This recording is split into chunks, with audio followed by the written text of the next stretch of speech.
Ahorita hay una grandísima revolución en el mundo acerca de que, pues ahorita va a haber una conferencia en Europa acerca de los climas, se van a juntar algunos presidentes y representantes de naciones. Me dio muchísimo gusto escuchar a la primer ministro de Alemania, Angela Merkel, que dijo, Europa necesita regresar a la Biblia y a Jesucristo.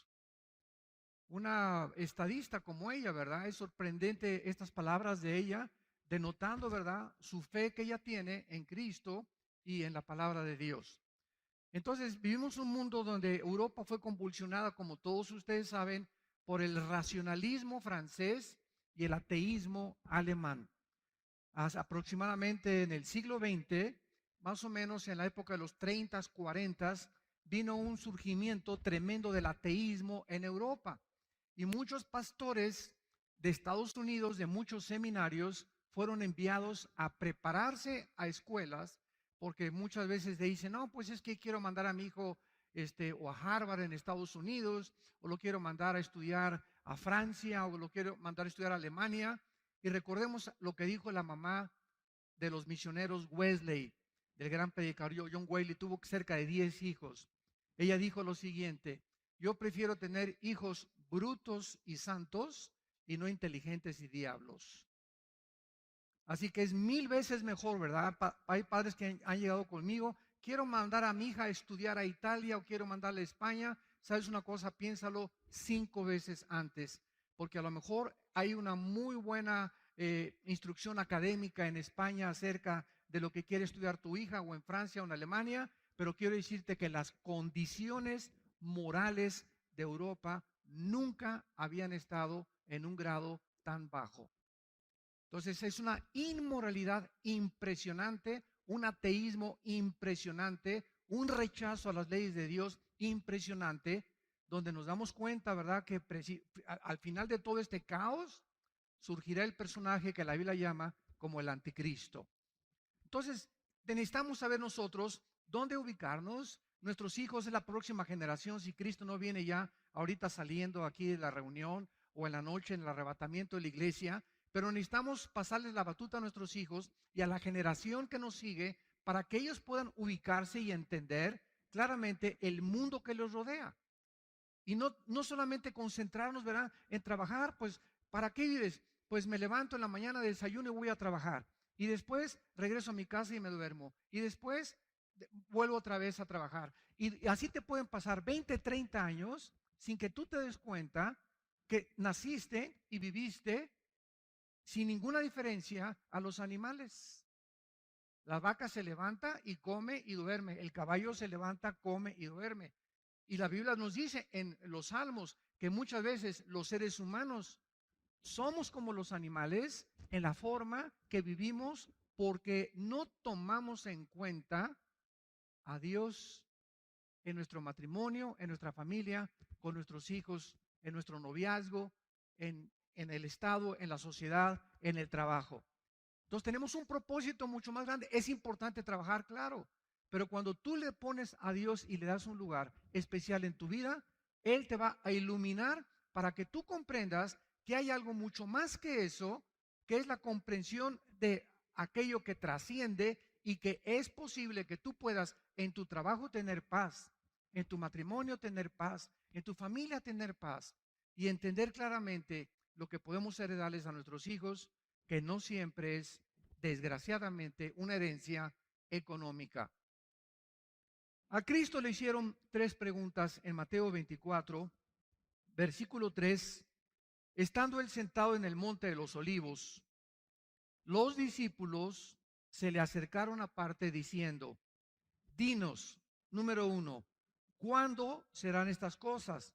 Esta pregunta está relacionada con la pregunta, con la declaración anterior de Cristo, porque en aquel tiempo Herodes había vuelto a reconstruir el templo y era una maravilla impresionante, ¿verdad? Con piedras de mármol y bueno, era algo verdaderamente atractivo. Y todo el mundo se quedaba con el templo, como ahora, ¿verdad? Dios no nos mandó a construir templos, nos mandó a ser discípulos y a ganar almas para Cristo. Entonces, qué bueno, ¿verdad?, que el templo estaba maravilloso y con candeleros franceses y con alfombras persas y lo que tú quieras, ¿no? Y Cristo, al darse cuenta que la gente admiraba más los edificios que realmente debe estar dentro de nosotros, porque dicen Hechos 17, Dios ya no habita en templos hechos por manos humanas. O sea, Dios no quiere que entendamos que al reunirnos bajo un edificio es el templo somos nosotros. Eso está claramente comprendido, ¿verdad? Todos los cristianos tenemos que entender esto, el templo somos nosotros. Entonces Cristo dijo, ven, este templo va a ser destruido en 3 días. Y entonces ellos lo asimilaron como si fuera algo físico, pero estaba hablando de su muerte y resurrección. Entonces, ¿cuándo serán estas cosas? O sea, cuando el templo, dice la Biblia en el versículo 2, que iba a ser derribado, esto se cumplió en el año 70 después de Cristo, cuando el general Tito, hijo del emperador romano Vespasiano, llegó a Jerusalén y arrasó y no dejó piedra sobre piedra en Jerusalén. Desde ese tiempo hasta 1948, o sea, estamos hablando casi cerca de 2000 años, Jerusalén había estado completamente en manos de los gentiles y no había habido adoración, no había habido, se dispersaron los judíos por el mundo entero, y en 1948, ante los ojos expectantes del mundo, Jerusalén se convierte y a Israel en un estado libre, soberano e independiente. Entonces, esta pregunta se cumplió en el año 70 después de Cristo. Ahora, estas dos preguntas que quedan las contesta Cristo en 3 evangelios: en Marcos 13, en Mateo 24 y en Lucas 21. Aunque no veo que a muchos apuntando, se ve que tienen muy buena memoria. Marcos 13, Mateo 24 y Lucas 21 se encuentran las señales de los últimos tiempos en estos 3 evangelios. Y las dos preguntas que nos quedan es la siguiente: ¿qué señal habrá de tu venida, de su aparición física? Y esto lo contesta en el versículo 29. Inmediatamente después de la tribulación es cuando Cristo viene en su segunda venida. Y dice Cristo, las señales son: el sol se oscurecerá, la luna no dará su resplandor, y las estrellas caerán del cielo, y las potencias de los cielos serán conmovidas. Entonces aparecerá la señal del Hijo del Hombre en el cielo, y entonces lamentarán todas las tribus de la tierra, y verán al Hijo del Hombre viniendo sobre las nubes del cielo con gran poder y con gran gloria. Notemos algo: en el arrebatamiento de la iglesia, que está en primera de Tesalonicenses 4, del 13 al 17, Cristo no toca los pies en la tierra.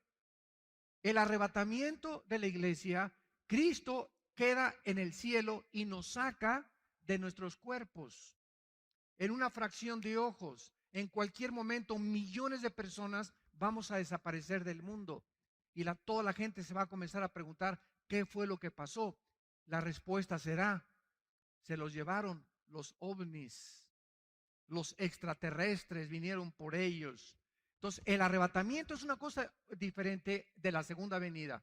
El arrebatamiento no viene con ninguna señal. El arrebatamiento es inminente. ¿Qué significa inminencia? Que en cualquier momento, en cualquier segundo, saliendo ahorita, hoy en la noche, mañana, dentro de una semana o dentro de un mes, pueden desaparecemos millones de personas de este mundo. La segunda venida será después de la tribulación, cuando el anticristo se enfrente en la guerra del Armagedón, cuando las naciones se junten, como lo vamos a ver, contra Jerusalén, y habrá señales en el cielo, se conmoverán las potencias de los cielos, y será algo visto por todo el mundo, tanto el occidente como el oriente. Verán a Cristo viniendo con nosotros y con sus ángeles, y bajamos ya con él a establecer el reino milenial prometido a Abraham, Isaac, Jacob, David, Salomón y a todos los profetas del Antiguo Testamento. Entonces, esta es la señal. Y finalmente dice Cristo, perdón, la última pregunta: ¿y qué señal habrá del fin del siglo y es lo que estamos estudiando. ¿Qué señales se están cumpliendo ahorita en nuestra generación? Cristo contesta en el versículo 4, respondiendo Jesús les dijo, lo primero que Cristo les dijo es que tengamos cuidado de ser engañados con falsas señales, desde luego. La capacidad de engañar la puedes ver tú en un mago. Muchos de ustedes han ido al circo o han ido a espectáculos de los magos, ¿verdad? Y luego estamos hablando de la magia blanca, que agarran el mago y te saca un pañuelo y te sacan los pájaros de aquí, salen los pájaros de por acá, etcétera, etcétera. Y el ojo se queda estupefacto.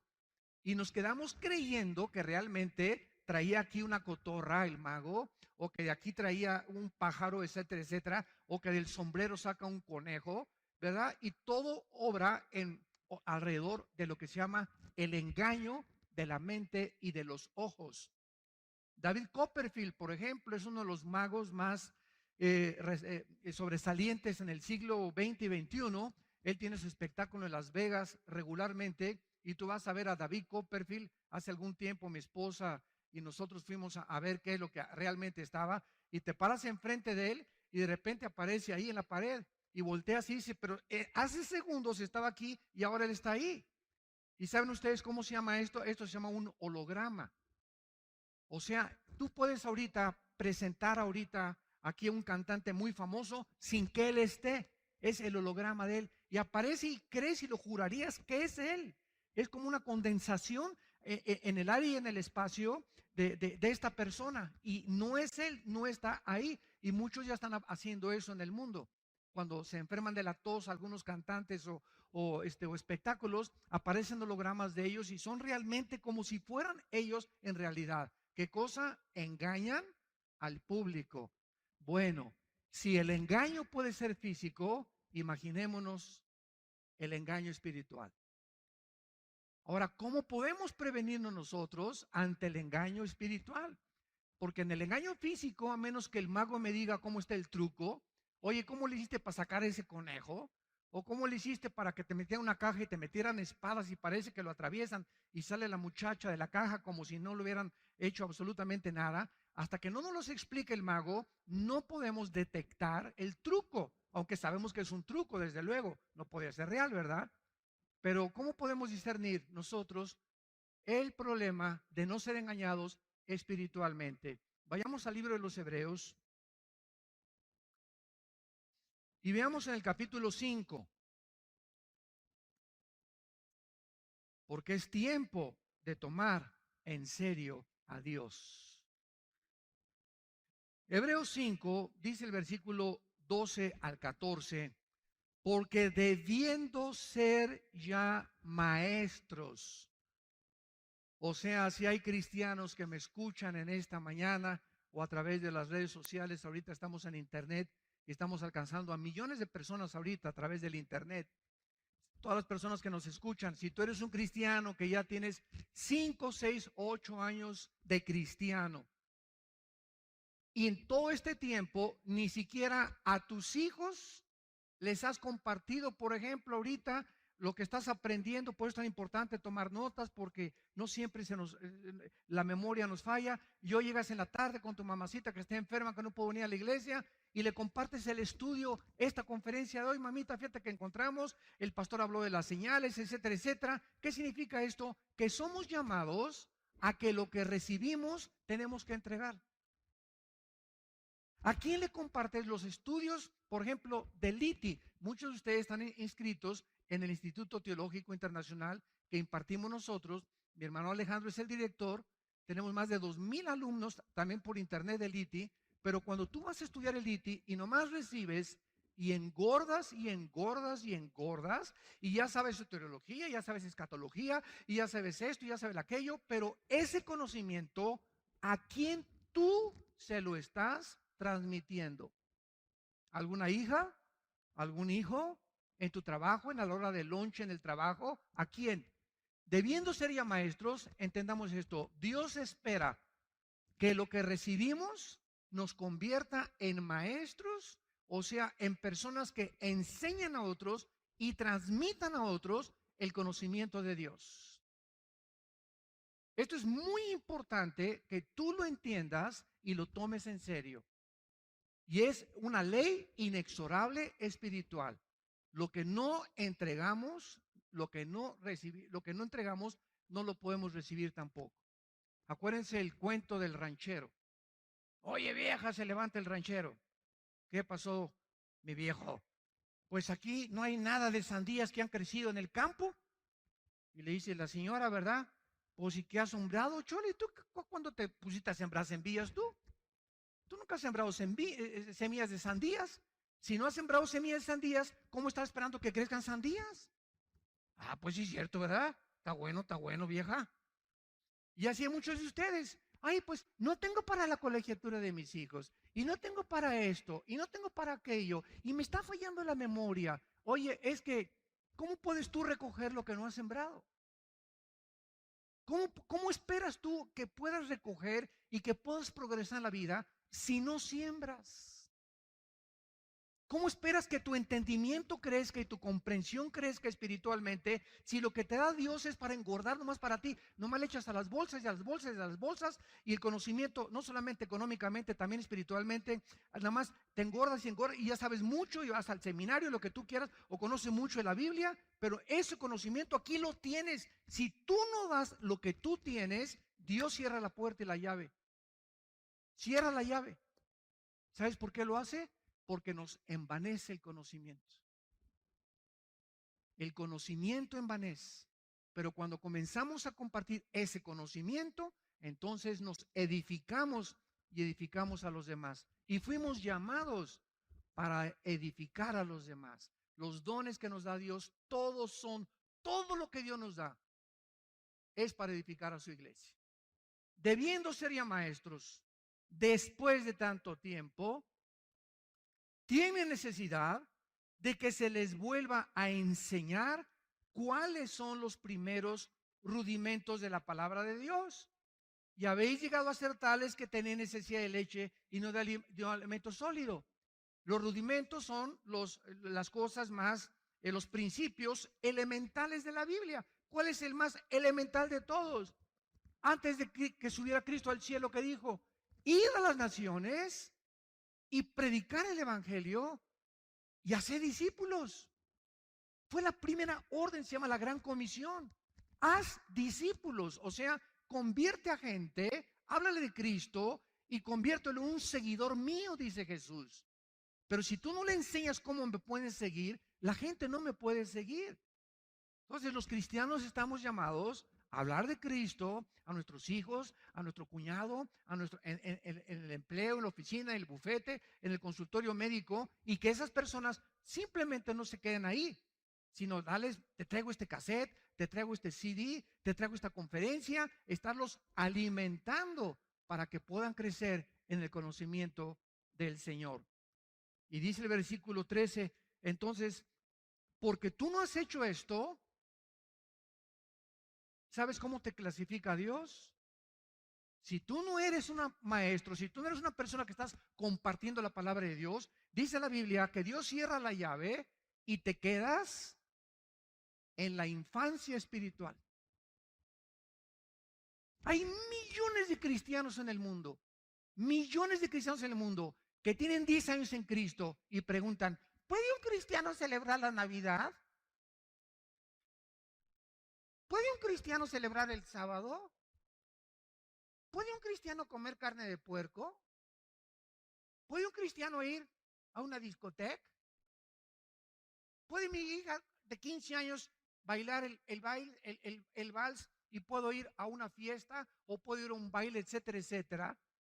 Debiendo ser maestros y teniendo ya una claridad de lo que a Dios le gusta y lo que a Dios no le gusta, aún no saben discernir y siguen preguntando. ¿Por qué? Porque son niños, infantes espirituales y fácilmente engañados. Porque si hay alguien fácil de engañar es a los niños, ¿verdad? Con trucos. Si a los adultos se nos engaña, imagínense a los niños. Entonces dice, están participando de la leche y no de la palabra de justicia, porque es niño. El alimento sólido, o sea, a un niño no le das una chuleta de puerco, a un niño no le das un tibón, a un niño no le das pescado, a un niño le das Gerber, lechita, cosas ligeras porque no tiene dientes. Hasta que le crezcan los dientes, el niño es capaz de poder asimilar la comida y masticar. Entonces hay muchos de ustedes que todavía no tienen dientes espirituales y todavía, ¿qué significa la predestinación? Y es cierto que Dios es poderoso. Si es poderoso, ¿por qué no destruye al diablo? ¿Por qué no ha acabado Dios con la maldad si Él tiene el poder? Si no ha acabado con la maldad, conclusión, es porque Dios no existe o porque no es bueno. Estos silogismos y esta tesis que les acabo de presentar son las que argumentan los ateos contra nosotros los cristianos. Y te agarran en un programa de radio o te entrevistan en la televisión o vas a algún foro universitario. Ah, tú eres cristiano, a ver, pásale para acá. O cuando estés en la universidad, en el Politécnico, en la universidad o en cualquier lado donde tú estudies, y comienzan a atacarte porque somos el blanco de la burla. Porque la mayor parte de la filosofía secular saben que no tenemos respuestas. Y por eso atacan a los cristianos y se burlan de ellos. El alimento sólido es para los que han alcanzado madurez por el amor de Dios. José, María y el burrito que los acompaña. Para los cristianos que han madurado, ¿cómo se madura? Compartiendo la palabra. En el momento en que damos la palabra y hablamos la palabra y enseñamos la palabra, y a mi mamá y voy a visitar al asilo y a los viejitos les comparto la palabra, el momento que estamos entregando la palabra de Dios, hay algo misterioso que sucede en el mundo espiritual, que al dar nos edifica a nosotros y nos madura más rápido de lo que nos imaginamos. Es para los que han alcanzado madurez, para los que por el uso tienen los sentidos ejercitados en el ¿qué cosa? Discernimiento. Esta palabra diacrisis en el griego significa distinguir entre lo que es bueno y lo que es malo, entre el bien y entre el mal. Entonces, si tú quieres no ser engañado en la época que vivimos y no ser engañado por lo que dice CNN en la televisión y lo que dice Fox News y lo que dice la revista Cosmopolitan y lo que dice Chispirito y lo que dice, bueno, Virito y Capulina ya no existen, ¿verdad? Fueron de mi época. Bueno, etcétera, etcétera, ¿verdad? Si no queremos ser engañados y no queremos ser orientados con una falsa información de los medios de comunicación, necesitamos madurar en Cristo. Necesitamos entender que necesitamos madurar. Muy bien, regresamos a Mateo y es la primera advertencia que Cristo nos hace. Cuídense de ser engañados.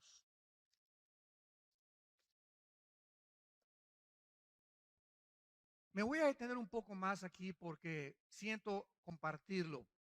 Hace poco en Estados Unidos, una pareja, ella era de Arabia Saudita, él era de origen musulmán, de repente se llama radicalización. ¿Qué cosa es cuando una persona es radicalizada? Cuando es adoctrinado o endoctrinado hacia una ideología y te convierten de repente en un creyente, en un ateo. O de repente te conviertes y aceptas que la filosofía de ISIS, el grupo terrorista monstruoso que está ahorita tratando de establecer el califato en el Medio Oriente, es lo que tú fuiste llamado, y van jóvenes de México, de Estados Unidos y de Italia y se unen a un grupo terrorista porque son personas que están buscando algo por lo cual vivir, cansados de la hipocresía del gobierno, de las religiones, etcétera, etcétera, y se quieren identificar por algo. Esto es algo inherente de la juventud, el idealismo, y entonces abrazan engañados una ideología o un sistema de pensamiento que los va a llevar a su propia autodestrucción. Pero lo que quiero compartir es lo siguiente. En todos estos casos, lo que los sociólogos, antropólogos, psiquiatras o psicólogos están percibiendo es que cómo puede una persona cambiar en 24 horas.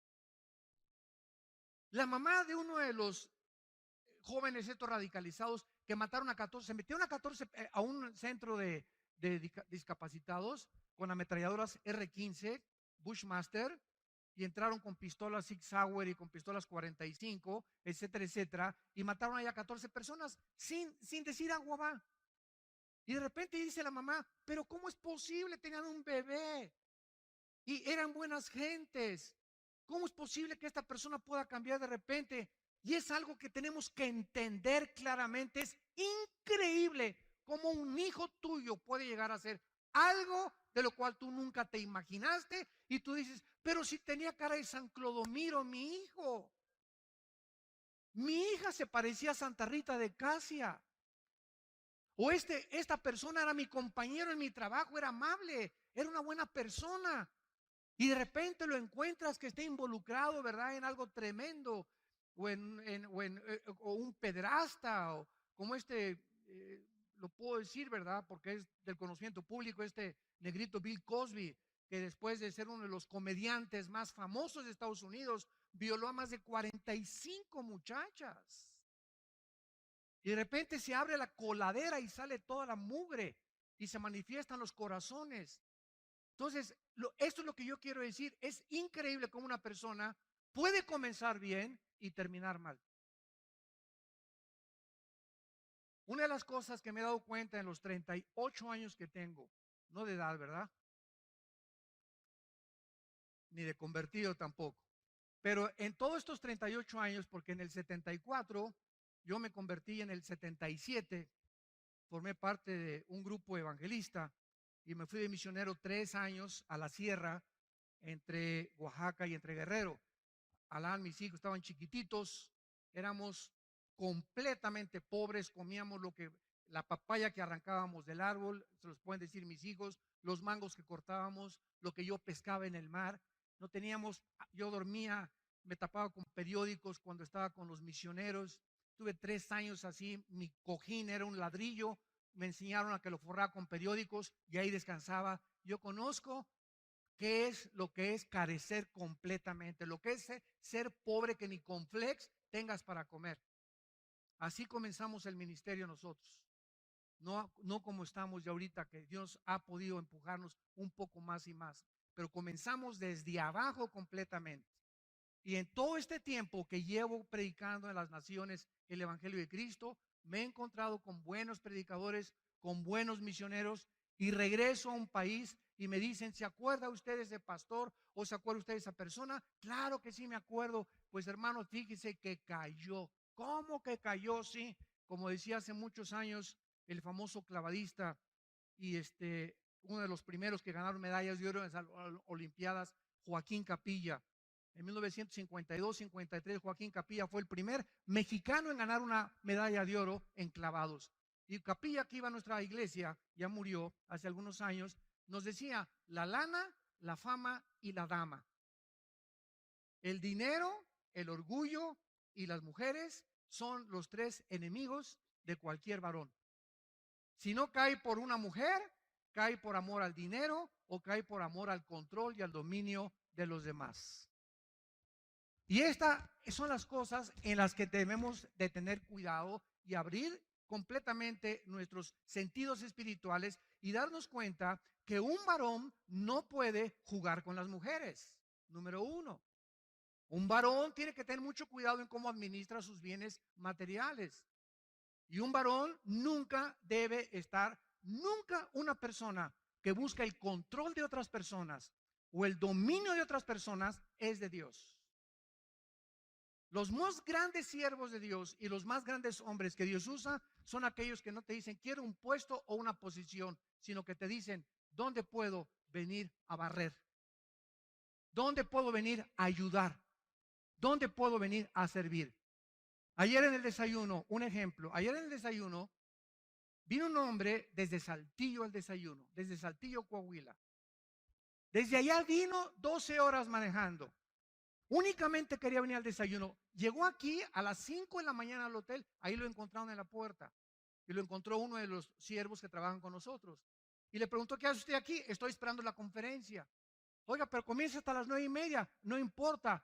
Puedo barrer o puedo hacer algo mientras viene la conferencia. Y cuando llegué, le tuve que dedicar, ¿verdad?, todo el tiempo posible, porque él quería hablar conmigo, quería retratarse conmigo, dice que ama la palabra de Dios. Y cuando yo supe todas estas cosas, yo vi ahí un potencial de un gran hombre que Dios va a levantar. Imagínense nada más, ¿qué puedo hacer mientras se abren las puertas del hotel? ¿Puedo barrer?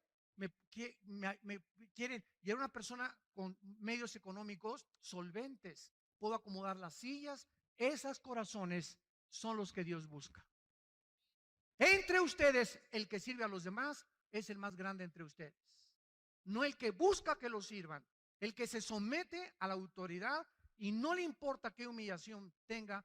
Ese es el corazón de Cristo, que siendo igual a Dios, no estimó el ser igual a Dios, sino que se humilló a sí mismo y tomó la forma de un siervo con nosotros. Y estando en condición de siervo, se humilló hasta lo sumo, haciéndose obediente hasta la muerte y muerte de cruz. Y eso lo hizo por el amor que nos tenía. Ahora veamos a continuación en el versículo 12. En las conferencias anteriores analizamos las guerras, los rumores de guerras, etcétera, etcétera, los terremotos, las hambres. Y en el versículo 12 vemos otra señal y vamos a ver si es relevante a lo que Jesús profetizó. Y por haberse multiplicado la maldad, el amor de muchos se enfriará. No está hablando de la gente que no es cristiana, porque la gente que no es cristiana no conoce el amor de Dios. En primera de Juan dice: Dios es amor. Y los que no aman como ama Dios, no han conocido a Dios. Y la palabra amor que la Biblia usa es la palabra ágape, en el griego. Ágape, que significa amar incondicionalmente. Es el amor que los maridos debemos tener a nuestra esposa. Efesios 5, 24 y 25. Maridos, amen a vuestra esposa como Cristo agapeó, como Cristo incondicionalmente, siendo aún pecadores, no esperándonos que nos portara bien, así de sucios nos amó hasta la muerte. Entonces no vengas, por favor, pues hasta que no se porte como Santa Mónica, mi esposa, y hasta que no me haga mis huevitos como chorizo, como a mí me gustan, y hasta que no sepa que aquí yo soy el que mando, yo no puedo amarla así. ¿Sabes una cosa? Ahí estás condicionando tu amor. Muy bien, esta palabra maldad es la palabra anomia en el griego. Por haberse multiplicado la anomia. ¿Qué es la palabra anomia? Es la palabra que significa rebelión, escucha, contra las leyes morales. Vamos a hacer un panorama rápido para que nos demos cuenta de qué forma la maldad o la rebelión contra las leyes. ¿Quién pone las leyes morales? Dios, ¿verdad? Nadie puede legislar la moral más que Dios. Los nazis legislaron su moral y para ellos no era, ¿verdad?, asesinar, era eliminar por causa del Estado. La ideología comunista, cuando estuvo vigente la Unión de Repúblicas Socialistas Soviéticas, le quitaron la palabra robar y le pusieron expropiar. Ya se oye menos feo, ¿verdad? Y así vemos cómo nosotros, ¿verdad?, a través del tiempo, los seres humanos vamos barnizando, pintando el pecado. Entonces, cuando vemos que Dios nos advierte de que vendrá una rebelión contra las leyes morales, nos damos cuenta que esta revolución moral tuvo su inicio principalmente, síganme con mucho cuidado, en la década de los 60. En la década de los 60, estamos hablando hace aproximadamente 55 años, se inició una revolución en contra de las leyes morales de Dios, de inmoralidad e intelectualidad, principalmente en el occidente. Veamos rápidamente. Desde los 60 hubo un surgimiento del ateísmo, del hipismo, el relativismo, el humanismo, evolucionismo, materialismo, hedonismo, etcétera, etcétera. Llega a las Américas Elvis Presley, los Beatles, los Rolling Stones, los Doors, Judas Priest, otros grupos de heavy metal que introducen, principalmente por los Beatles introducen al mundo la marihuana a los jóvenes. Cuando John Lennon se va a la India con el Maharaji, Tachi, Kachi, Mamakarachi, y desde allá regresan a Inglaterra con un churrote así, ¿verdad? Y presta para andar iguales. Y comienzan a poner de moda esa presta para andar iguales. Y en los 60, yo me acuerdo en los 60, sí, yo no tenía un solo amigo en los 60, uno solo que no se las tronara. Y no estoy hablando de personas de baja calidad o pobres, de personas de media clase alta y personas pudientes y profesionistas. Increíble. Ahorita vea Colorado. En Denver, ustedes saben, tenemos una iglesia Día Nueva en Denver, Colorado. Ya hay una tienda de marihuana en Denver para vender marihuana. Y todo el mundo está marihuanándose en Denver, ¿verdad? Porque ya se permitió en Colorado el uso y el consumo de la marihuana. Bueno, todo esto comienza en los 60 y en los 60 se introduce la marihuana, el LSD, que es la dietilamida de ácido lisérgico. Ustedes escuchen, bueno, mejor no lo escuchen, pero la canción de los Beatles, ¿verdad? The Yellow Submarine, el hielo submarino, LSD, y Lucy in the Sky with Diamonds, Lucía en el cielo con diamantes, es LSD. Y John Lennon hizo esa canción en un viaje, en un pasosontote que se dio con este ácido lisérgico, el LSD.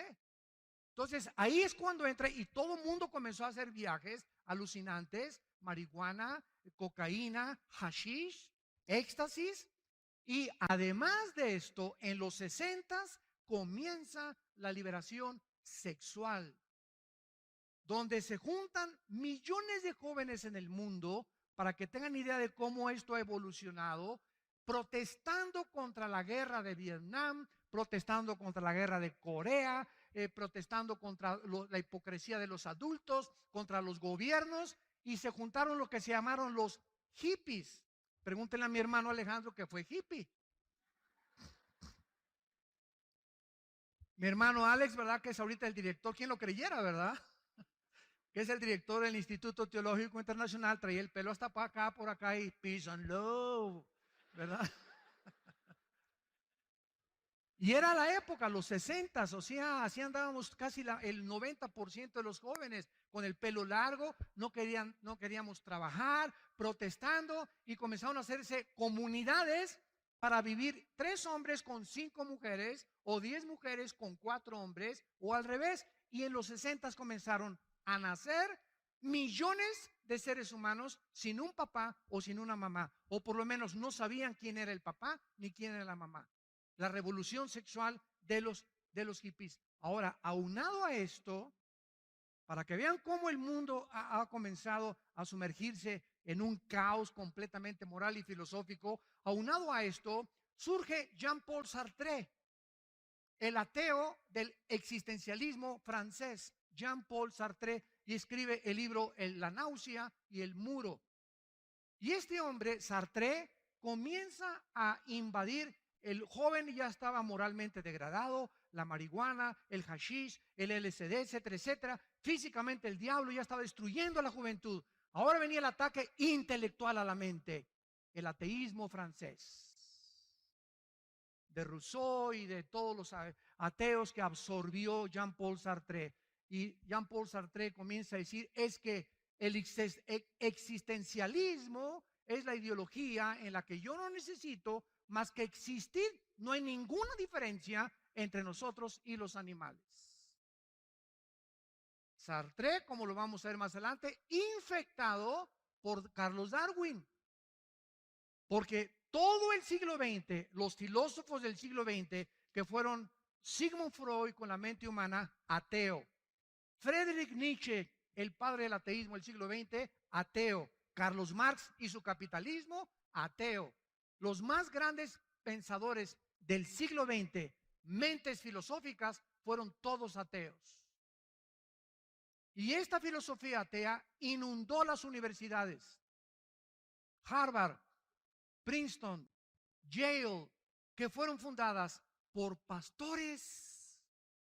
Las más grandes universidades norteamericanas fueron fundadas por pastores para preparar líderes para el ministerio. Se convierten en bastiones del evolucionismo, del materialismo y del ateísmo. Infectados porque cuando te dicen que venimos de los animales y que no hay diferencia entre nosotros y los animales, dile a tu maestro que a quién se parece su abuelita. Y yo tengo la foto de mi abuelita y se parece a mi bisabuelita, tatarabuelita, etcétera, etcétera. Y tenemos, disculpe maestro, tenemos 6,000 años de historia, querido maestro universitario. Y en 6,000 años de historia, nadie se ha parecido a los changos de mi generación. Y jamás se ha encontrado en 6,000 años de historia una mutación entre una especie y otra especie. Una sola mutación no se ha encontrado de una especie de los perros caninos que se vuelvan felinos o del ganado vacuno que se vuelva ganado porcino. Nunca jamás ha sucedido esto. Entonces, todo esto aunado a lo que los jóvenes estaban viviendo, viene Jean-Paul Sartre, luego viene Bertrand Russell y escribe un libro en los 50, ¿por qué no soy cristiano? Háganme el favor nada más. Inunda las universidades de todos lados. Luego viene en Italia Giovanni Papini. Yo me acuerdo que ese libro de Giovanni Papini lo usaba yo para perseguir a los cristianos.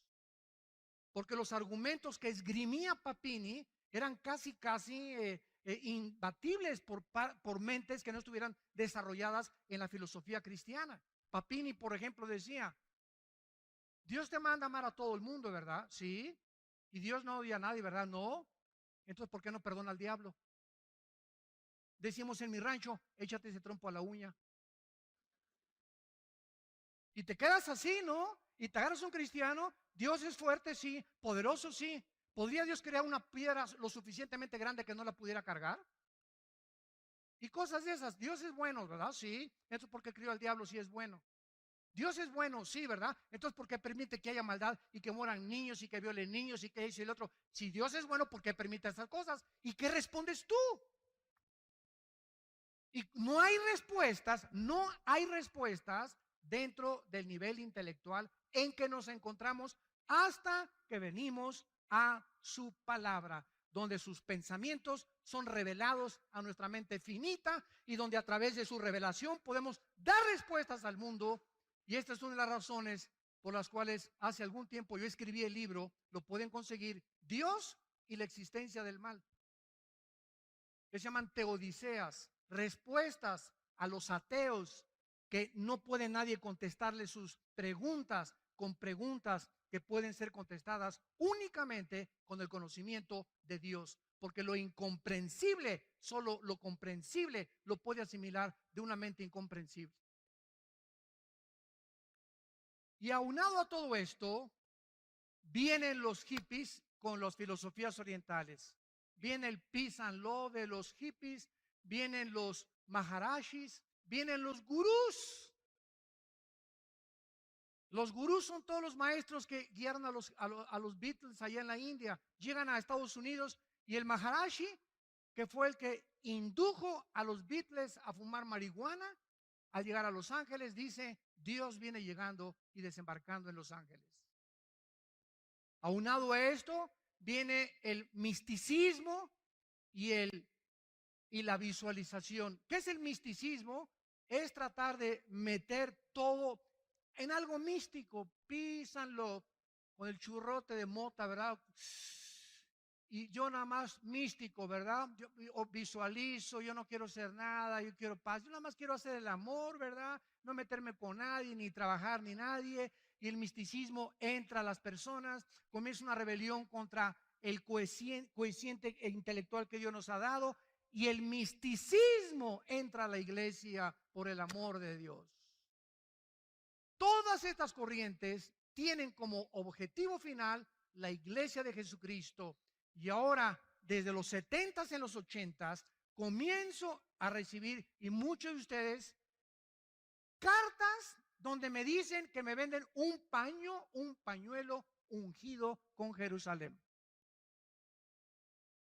Donde me venden aceite ungido, agua ungida, donde me venden trapos ungidos, que porque si lo pongo junto a la almohada, el dolor de cabeza se me va a ir. Y viene un misticismo que entra a la iglesia cristiana, y los cristianos comprando y mandando: sí, mándeme el trapo ungido, mande la botellita ungida, mándeme aquello, y brincamos del naturalismo y de la fe cristiana a la brujería, porque eso es brujería pura, 100%. Trasladar la fe en una persona. Nuestra fe no está basada en objetos, ni en un trapo, ni en una sanidad. Nuestra fe está basada en el autor y consumador, que es Jesucristo. Cualquier que diga: es que tengo fe para comprar esto, o tengo fe para viajar, y no esté basado en Jesucristo o en sus palabras, no es fe. Es misticismo, es una esperanza vulgar nada más. Y la iglesia cristiana se comienza a sumergir en el misticismo, en la brujería. La brujería entra a la iglesia. ¿Es posible que la brujería entre a la iglesia? Por el amor de Dios, lean Gálatas capítulo 5, versículo 1. La iglesia de Galacia era una iglesia influida por demonios. ¿Cómo lo sabemos? Porque cuando Pablo dice: estoy fascinado que hayan sido ustedes extraviados de la fe, esa palabra fascinación es la palabra que se usa para brujería. Estaban hechizados la iglesia de Gálatas con el legalismo de la ley mosaica. Claro que tenemos todavía vulnerabilidad a los ataques de Satanás. Por eso no podemos ser engañados. Y millones ahorita de iglesias en el mundo entero, cada vez que regreso a mi casa, regreso con una tristeza que me invade como no se imaginan. Los cristianos, ¿verdad?, no se disipulan entre semana, solamente se comen una torta milanesa el domingo y ya con eso creen que les va a durar toda la semana. No estudian la Biblia profundamente, no se enseña profecía, no se enseña escatología, no se enseñan los fundamentos de la palabra de Dios, y la iglesia está en el misticismo, experiencias. Tóqueme, hermano, para que tenga otra unción. ¿Cómo que otra unción? Hay una sola unción nada más, es el Espíritu Santo. No hay dos ni tres, por el amor de Dios. Ni en la Biblia del Mormón se encuentra una tercera unción. Y todo esto, y los cristianos: amén, amén, aleluya. ¿Cuál amén? Vive el diablo, amén. Tengo que hablarles de esta manera porque nos encontramos en los tiempos finales. Y Jesús dijo: como en los tiempos de Noé, así será mi venida. La mayoría no entendieron y se los llevó a todos del diluvio. Y los cristianos en nuestra época no quieren entender, no quieren servir, no quieren amar a Dios con todo su corazón. Quieren, ¿verdad?, que se les sirva, y llegan a la iglesia. En esta iglesia no hay amor, me voy donde me amen. Tú no vas a la iglesia a buscar quien te ame. Tú llegas a la iglesia a buscar a quien tú amar, a quien abrazar, a quien darle un favor, por quien orar, por quien tener misericordia, a quien dar mientras más demos. Todo lo que Dios nos ha dado, dinero, conocimiento, intelectualidad, todo lo que demos, todo lo que salga de nosotros, nos lo regresa a Dios multiplicado. Salta de tu cascarón ya, rompe tu cascarón ya de egoísmo donde vives. Es el ego de nosotros. Y me hicieron esto, y me pusieron por allá, y vienes a servir. Venimos a servir todos, somos siervos inútiles. Ahora hasta apóstoles ya hay. El año que entra va a ser un papa ya.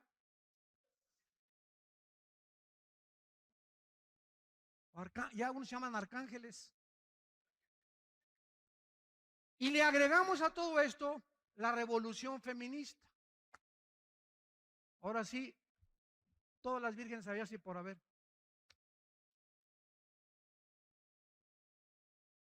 La revolución feminista, las mujeres hartas, cansadas del machismo.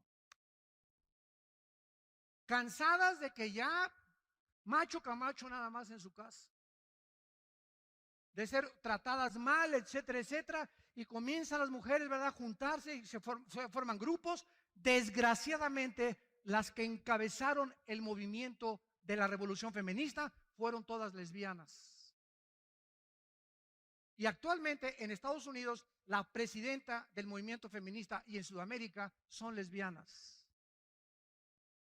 Heridas, mujeres heridas, lastimadas por algún hombre, muchachas que a los 14 años, así lo dijo la presidenta en Estados Unidos, dijo esto en su testimonio. Y ahí viene la misericordia de nosotros. ¿Por qué soy así? A los 14 años me violó un hombre. Y esa violación fue algo traumático en mi vida que me marcó con un odio al sexo, a los hombres. Una mujer lastimada. Nada más Cristo puede cambiar la condición de una persona lastimada y herida así. Y esta es la razón por la cual el movimiento feminista se junta mujeres lastimadas por varones, por machos camachos, vuelvo a repetir, y comienzan estas mujeres a argumentar la abolición. Se acabó el liderazgo de los hombres. Aquí en esta casa ahora la que mando soy yo, el matriarcado, en la iglesia, en el hogar y en los estados. Y venimos a la Biblia y nos damos cuenta que es completamente el ataque más grande antes de que se declararan los matrimonios gays, el ataque a la familia, donde los matriarcados comienzan a funcionar en muchas casas. Y de acuerdo al doctor James Watson, que dice en Estados Unidos que el 80% de los homosexuales provienen de hogares donde las mujeres mandan y los hombres no operan su liderazgo masculino, su sacerdocio que Dios les dio. Y venimos a la Biblia y nos da la ley moral Dios. Esta es la ley moral de Dios, para meternos al camino, para orientarnos y hacernos ver qué equivocados estamos en escuchar esto y aquello. Es Dios, Jesús dijo, yo soy el camino. Si seguimos a Cristo, Él nos va a guiar y nos va a sanar. Si tú tienes esta tendencia de rechazo a los hombres y me escuchas, o si tú eres hombre y te ves en el espejo y te bajas los chones y el espejo te dice que eres macho, que eres hombre, entonces si tu mente te dice que no, que eres mujer, traes tornillos flojos. Algo está mal en tu mente que está contradiciendo tu misma naturaleza. Entiende esto. ¿Qué tienes que hacer? Oh Dios, cámbiame. Vengan a mí los que están trabajados y cargados y los haré descansar. Es Cristo la respuesta a los problemas más profundos, existenciales, mentales del ser humano. A eso murió en la cruz, para sanarnos, para darnos vida y darnos vida en abundancia. Para que entendamos que no podemos funcionar de otra manera. Cualquier otro camino, hay caminos que parecen derechos, pero su fin es camino de muerte.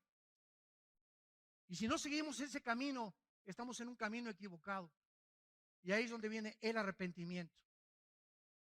En 1973 se legaliza, en penúltimo lugar, el aborto en Estados Unidos. Más de 15 millones de bebés han sido muertos en los últimos 40, 50 años. La marihuana se legaliza en Colorado y en junio de este año, de los 9 jueces que ocupan el Tribunal Superior de Justicia en los Estados Unidos, 5 jueces legalizan los matrimonios gays. Como decía un abogado cristiano hace poco que escuché, si Estados Unidos es una nación democrática y ha luchado por la democracia en el mundo, ¿cómo es posible que no se haya hecho un consenso, verdad, para que la población determine, porque eso es una democracia, el pueblo gobierna, una votación para ver quiénes son los que más votamos, si estamos de acuerdo con el matrimonio gay o con no el matrimonio gay? Ahora, 5 hombres determinan y redefinen el matrimonio y la familia. 5 hombres. Nos extraña que nuestra sociedad esté al borde de la destrucción cuando es la familia el fundamento de toda sociedad. Nos extraña que ahora los niños menores de edad se están convirtiendo en asesinos. Nos extraña que la misma naturaleza se está volviendo contra nosotros. Terremotos, tsunamis, inundaciones, huracanes, tornados, incendios forestales, sequías, lluvias del tamaño de pelotas del golf y volteamos, Dios, ¿por qué? ¿Cuál Dios? Somos nosotros. La moral, el pecado del ser humano que está cubriendo las sociedades, está provocando la ira de Dios. Como escribió hace 2700 años el profeta Isaías en el capítulo 24, versículos 5 y 6. Escuchen lo que hace 2700 años, para terminar, escribió este profeta acerca del final de la humanidad. Y la tierra se contaminó bajo sus moradores, porque traspasaron las leyes, falsearon el derecho. Isaías 24, 5 y 6. Quebrantaron el pacto sempiterno. Por esta causa, la maldición consumió la tierra y sus moradores fueron asolados, y por esta causa fueron consumidos los habitantes de la tierra y disminuyeron los hombres. Dios ha asociado la naturaleza del planeta con la moral de los seres humanos. Cada vez que el ser humano se rebela contra las leyes de Dios, vean esto con mucho cuidado, cada vez que le decimos a Dios, no me importan tus leyes, yo soy el que establezco las leyes morales, la naturaleza se vuelve nuestra enemiga. El mundo se vuelve nuestro enemigo. El campo, las sequías, los mares, todo es algo que está relacionado con la moral del ser humano. ¿Nos extraña que ahora de cada 3 matrimonios hay 2 divorcios? Y nos extraña la increíble invasión de pornografía, de más de 17 millones de sitios pornográficos que están al alcance de nuestros hijos. ¿Nos extraña? ¿De qué nos sorprendemos? Estamos casi rebajándonos al nivel de los animales. Y no hemos podido comprender que de tal manera amó Dios al mundo que nos ha dado su Hijo unigénito, para que cualquiera de ustedes que en Él crea no se pierda, mas tenga la vida eterna. No hay un solo cristiano, uno solo, que haya venido a la cruz no lastimado. Todos venimos a la cruz lastimados. ¿Quién no ha sido lastimado en su infancia o en su juventud? Si no lo fuiste en tu infancia, en tu juventud o en tu adultez. ¿Quién no ha atravesado un divorcio?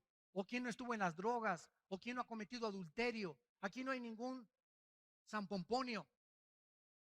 Aquí no hay nadie que pueda jactarse. Yo no he hecho nunca nada en mi vida. Todos hemos sido pecadores y todos nos alejamos de Dios y todos necesitamos su misericordia. No podemos apuntar y el dedo hacia atrás, sino entender que esa gente lastimada que está en el mundo es porque no ha oído de tus labios, tu familia, el mensaje de la cruz y de la reconciliación en el Hijo de Dios. Oremos. Padre, te damos gracias porque hemos sido elegidos según tu presencia en santificación del Espíritu para obedecer y ser rociados con la sangre de Jesucristo. Bendito sea el Dios y Padre de nuestro Señor Jesucristo, que nos ha hecho renacer para una esperanza viva por medio de Jesucristo entre los muertos, para una herencia incorruptible, inmarcesible, incontaminada, reservada para nosotros en el cielo, que somos guardados por el poder de Dios mediante la fe. Gracias, Señor, porque vivimos en un mundo que cada día se pudre más por causa del pecado humano. Es una raza que ha violado tus leyes morales, que se ha levantado en contra de tu nombre y de tu Hijo Jesucristo, y que ha creído poder gobernar este mundo sin Dios. Y esta es la razón del caos en que vivimos en el siglo XXI, que estamos al borde de una tercera guerra mundial. Señor, en esta mañana te pedimos por todas las almas que están escuchando este mensaje a través de las redes sociales, a través de la televisión, y las que se encuentran presentes, que con el poder de tu Espíritu y de tu palabra las hayas tocado y puedan estar bajo convicción en este momento de pecado, reconociendo que te han ofendido, que necesitan a Jesucristo, y te pido, Señor, que las traigas a la cruz, porque eres tú, Señor, el que nos llevaste a la cruz. Cualquiera que nos escuche en esta mañana, que quiere invitar a Cristo como su Salvador, ahí desde tu lugar, dile estas palabras: Padre, te pido perdón por mis pecados. Creo que en esa cruz tu Hijo pagó con su sangre por mi vida. Me arrepiento de mis pecados y te pido que entres a mi vida como mi Señor y mi Salvador. En el nombre de Jesús. Amén.